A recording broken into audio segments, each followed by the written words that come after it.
I guess. Hey. Stars forwards Jason Robertson and Roope Hintz to take your questions. Once again, please raise your hand and wait for the mic. We'll start front left with Mike. Hey, Jason. Pete said this morning that he wasn't impatient with the scoring drought that you were having. Were you impatient, and how good does it feel to get the hat trick? Yeah, I mean, definitely when you want to score goals. I know someone, asked me maybe this morning or whatever, saying, does it feel like it's been a while and, you're still contributing, but obviously when you want to help the team win, you want to score goals.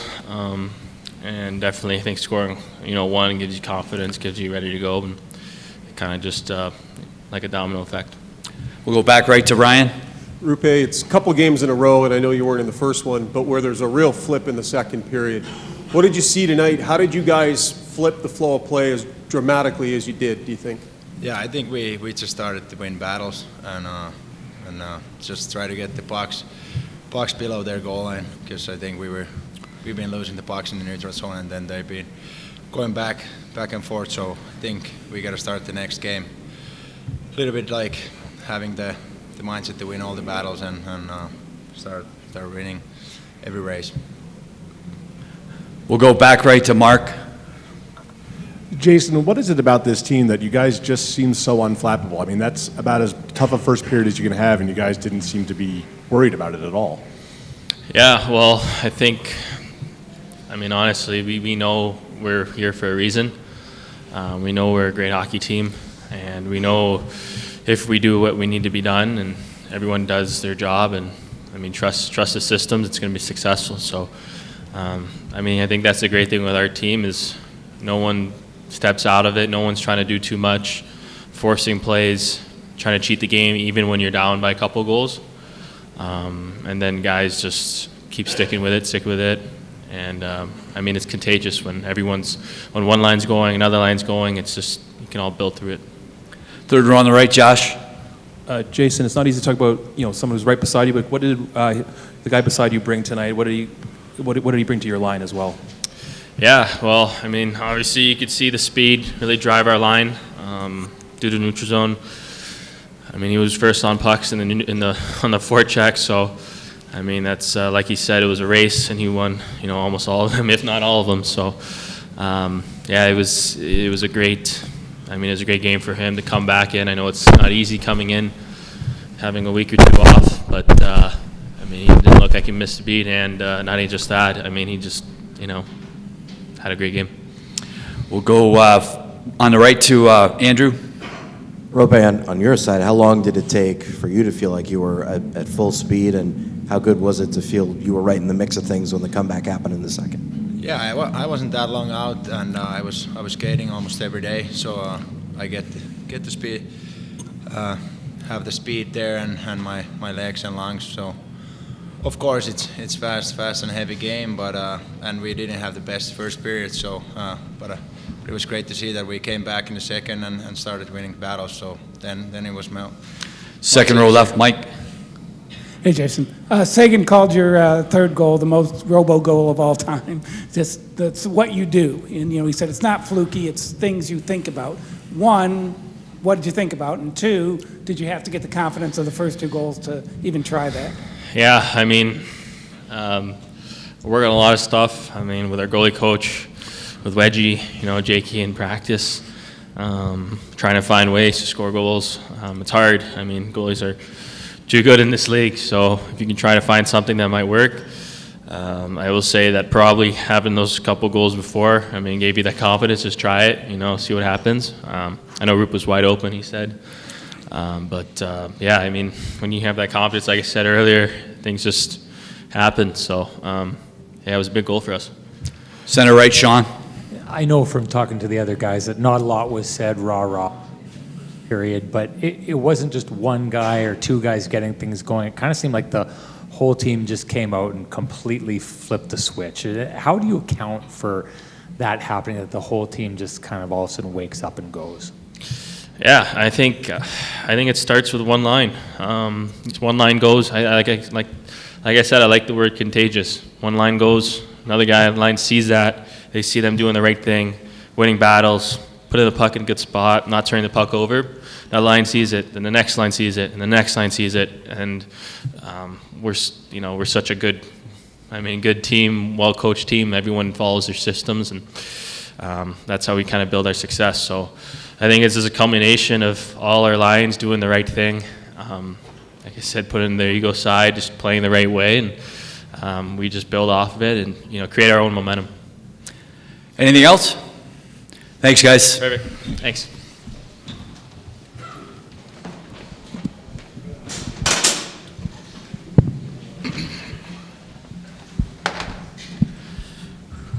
Stars head coach Pete DeBoer to take your questions. Once again, please raise your hand and wait for the mic. We'll start second row on the left with Mike. Hey, Pete, you said this morning you weren't worried about Jason.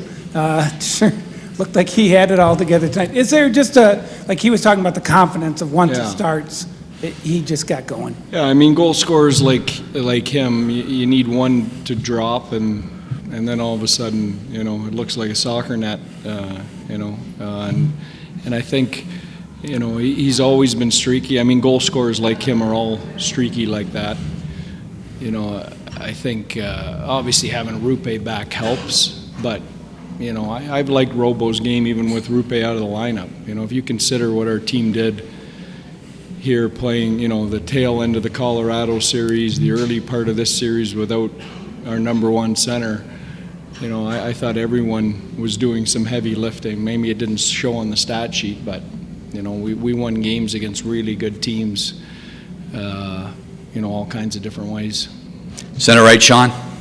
I know you say all that, but is there something to be said about a guy like Roope coming in and kind of bringing out the best in a guy like Robertson? Well, sure, absolutely. I mean, it's. I've likened this before.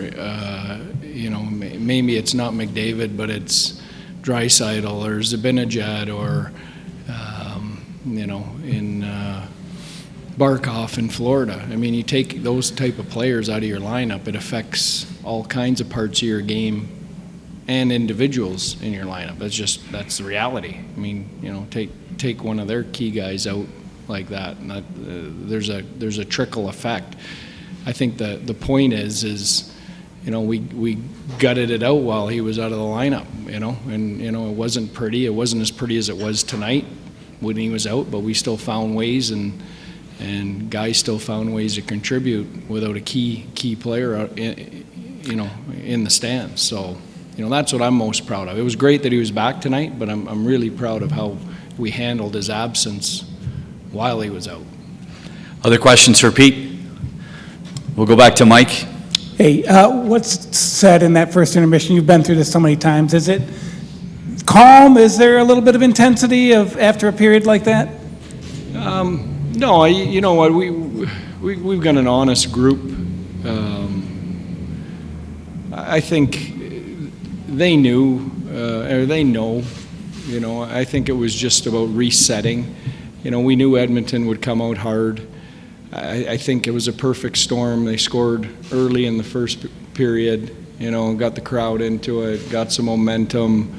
We couldn't get any ozone shifts to kind of take some pressure off. They did a good job. And I thought, the second period was a chance for us to reset and get to our game. And, we needed a couple good shifts to start the second period to kind of get that ball rolling, and when we did, I thought we ran with it. Third row left, Leah. Pete. Hey, Pete. We've asked you extensively about the road success, and obviously it continues tonight, but in the position you're in tonight, in this building, down in that spot early, what does that just say about this group to be able to respond the way that you did? Yeah, gutsy group, gutsy effort, and the funny thing was that there was no, there was no panic. There was no, we've been in that spot before.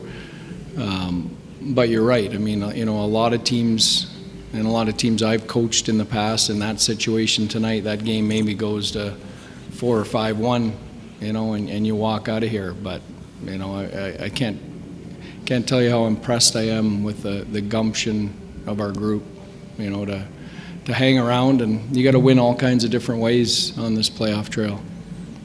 Back left, Frank. Pete, when you're able to get back to your game in the second, what enabled you guys to begin kind of stretching out the ice a little bit and making them work for it? Well, we just started to win some races and battles. I don't think we won a puck battle in the first period. I thought they owned the puck the entire period, and I thought once we started to compete, to simplify things, and once we started to win some of those, I thought we tilted the ice with some of the other things that we're trying to do. Center right, Sean. Not going to mention everyone, but just a guy like Tyler Seguin, 3 games in this series, all the different players that you've had him playing with. And what is it about your team's ability to kind of move guy to guy, line to line, and the chemistry flow so freely? Yeah, Seggy's been a great story for us this year. Leadership, whatever we've asked him to do, whether it's take a lesser role in the third line or step up on the first line, penalty kill, power play, big face-offs, last minute of games, but he's not alone. I mean, up and down the lineup, contributions from everyone. I thought Evgeny Dodonov was maybe our best player tonight, especially in the first period. And he's playing on the fourth line tonight, and has been one of our better players over the last 2 or 3 weeks. So, we're getting a lot of contributions from a lot of different guys. Anything else for Pete? Thank Thanks, you. Pete.